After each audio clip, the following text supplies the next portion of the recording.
माझं आणि माझ्या सासूबाईंचं कधीच भांडण नाही झालं, पण ह्या दोन्ही सासूसुनांचं भांडण पाहून आणि त्यानंतरची झालेली त्यांची मैत्री पाहून ना अक्षरशः मी खूप रडत होते 2 तास. आता कोणत्या सासूसुनांचं ते पुढं मी दाखवणारच आहे. त्याआधी सकाळी सकाळी ना कामाला लावलं होतं.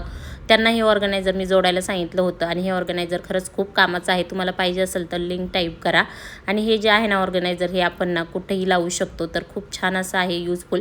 दुपारी भाजी आणायला गेले तेव्हा ही आळीसुद्धा त्या भाजीमध्ये आली होती आणि माझ्या कपड्यांवर चढली, पण मी काय तिला घाबरले नाही. आता का घाबरले नाही त्याचं कारण तुम्हीच कमेंटमध्ये सांगा. त्यानंतर पुदिन्याची ही गड्डी आणली होती.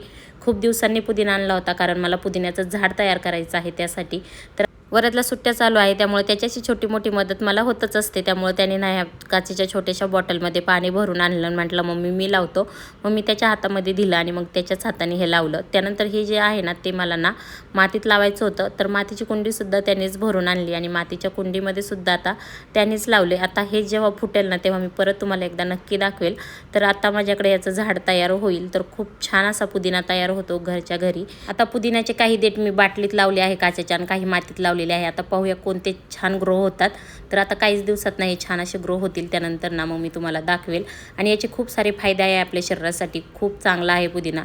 तर दुपारी मी पिक्चर पाहत होते. त्या पिक्चरचं नाव होतं अहो अहो सासूबाई काय म्हणतात सुनबाई, आणि तो खूप इमोशनल पिक्चर होता.